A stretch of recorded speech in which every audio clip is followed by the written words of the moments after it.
The blistering sun beats down on the endless golden dunes of the Sahara. The intense heat shimmers in the air, creating strange tricks of the light across the horizon. For hundreds of miles in every direction, there is nothing but baking rock, shifting sand, and absolute silence. It looks like an empty, unforgiving wasteland where nothing could possibly survive. But the shifting sand is hiding a massive secret. Buried deep beneath the rolling dunes of modern-day Libya are the ghostly bones of a forgotten empire. Over 2,000 years ago, an ancient people defied this brutal heat. They were known as the Garamantes. While other early kingdoms huddled closely around safe, predictable rivers, these brave builders marched straight into the deadly heart of the dry desert. Out of the barren, cracking earth, they raised magnificent castles of heavy stone. They built huge, bustling cities protected by thick walls and watched over by grand temples. The sheer size and power of their hidden kingdom is almost impossible to believe. Inside these towering walls, daily life was not a desperate struggle for survival. It was a lush, green paradise. Tall palm trees swayed gently in the hot desert wind, casting cool shadows over busy streets. Vast green farms stretched out across the sand, bursting with life. How had a civilization thrived in the hottest, driest place on earth? The Sahara gets almost no rain at all. There are no great rivers flowing through this harsh part of the world to water the crops or fill the drinking cups. The miraculous answer lay buried deep beneath their bare feet. The Garamantes did not stand around waiting for rain to fall from a cloudless sky. They did something completely unheard of. They survived by mining for water. To understand their incredible genius, we have to look back to a time long before the first stone castle was ever cut. We have to travel back thousands of years, all the way to the end of the Ice Age. Long before the Garamantes arrived, the Sahara was not a desert at all. It was a beautiful green landscape filled with heavy sweeping rains, roaring rivers, and giant deep lakes. When the world's climate slowly changed, the wet land dried up. The tall green grass withered away and turned into endless yellow sand. But the heavy rain from that ancient, forgotten world did not vanish completely into thin air. Trillions of gallons of fresh water sank deep down into the earth. It became trapped tightly under thick, heavy layers of solid rock. This hidden underground ocean is known to scientists today as fossil water.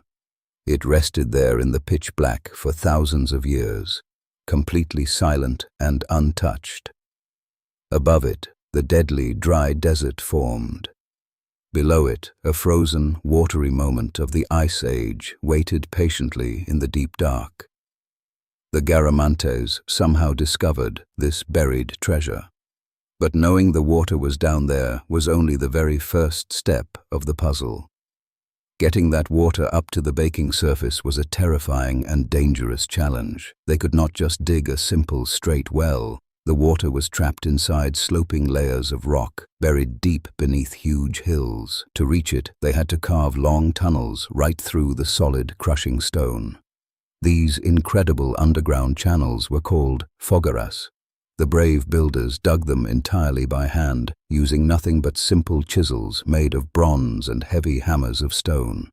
Imagine climbing down a narrow, dark hole into the suffocating heat of the deep earth.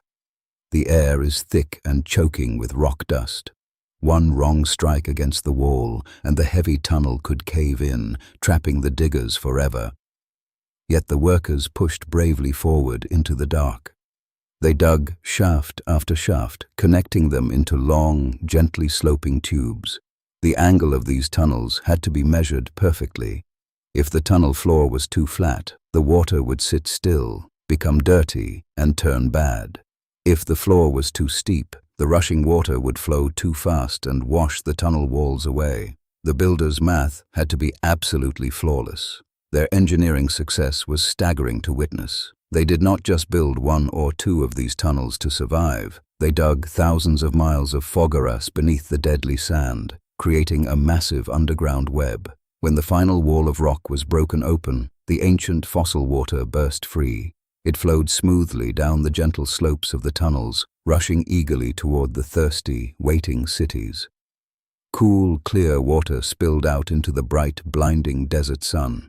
It filled giant stone pools and ran through long brick canals. The dry earth drank it in greedily, and the barren desert suddenly bloomed. The Garamantes quickly became the undisputed masters of the Sahara. They grew sweet purple grapes, rich golden wheat, and fat green olives. They traded their precious crops for fine glass and shiny gold from distant lands. Children splashed happily in the cool, running water channels. Busy merchants shouted and traded in the crowded city squares. The sweet scent of blooming flowers mixed magically with the dry, dusty desert air. The landscape transformed completely. A harsh, deadly wasteland was now a shining jewel of human power and cleverness. The people must have felt totally unstoppable. Their grand cities stood as proud monuments to their brilliant minds, but their greatest invention secretly held a dark, ticking clock. The fresh water they were drinking every day was a ghost from the distant past. Fossil water is not like a normal, flowing river or a rain-fed lake. It is a trapped, limited resource. When you take a bucket of water from a regular river, the rain eventually falls and replaces it. But the harsh Sahara had no rain to give. The hidden underground lakes were never going to refill. Every single drop they brought up to the bright surface was gone forever. They were slowly draining the lifeblood of their own empire. The very thing that caused their incredible rise would soon bring their terrible fall. For hundreds of years, the cool water flowed steadily. The desert kings grew richer, and the bustling cities grew larger and more crowded. They built more farms and dug even more tunnels to feed their growing families. Then, the heavy flow began to slow down. The water level inside the deep underground rock layers was steadily dropping. The old tunnels were simply no longer deep enough to reach the shrinking hidden lakes.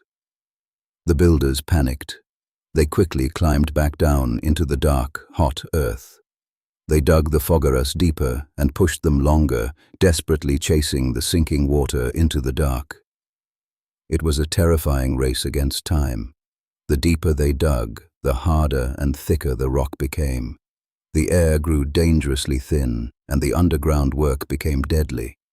But human hands can only dig so far into the earth. Eventually, the long tunnels hit the very bottom of the ancient water supply. There was simply nothing left for them to mine. The cool, rushing streams slowly turned into muddy, sad trickles. Then they stopped completely. The giant stone pools in the city squares dried up and cracked under the baking sun. Without water, the massive green farms quickly turned brown and died. The sweet grapes withered and turned to dust on the vine. The hot wind blew loose sand over the empty, silent fields. The ultimate destruction of the Garamantes had finally arrived. It was not brought by an angry invading army or a terrible, sweeping disease. It was brought entirely by their own massive success. The thirsty people had no choice left. They packed whatever they could carry and walked away from their grand stone castles. They left their beautiful, dry homes to the endless mercy of the desert. The Sahara quickly took back its stolen land. The golden dunes marched silently over the giant city walls. The wind buried the grand temples and filled the empty water channels with heavy sand.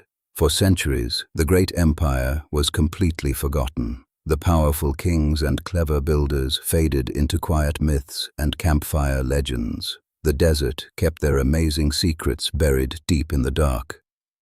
It was only in modern times that curious explorers finally uncovered the truth. Satellites floating high in space looked down and spotted strange, straight lines drawn in the Libyan sand. Scientists traveled deep into the harsh wasteland to investigate. They carefully brushed away the dunes and found the massive, sleeping stone walls. They found the dry, dusty remains of the incredible fogaras.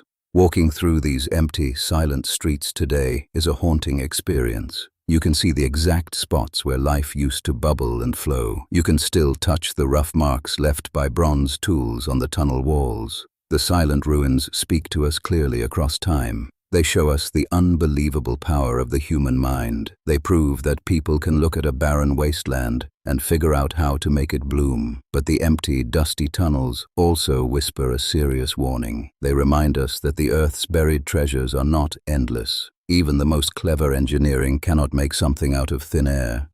Today, all over the world, people are still pumping fossil water from deep underground.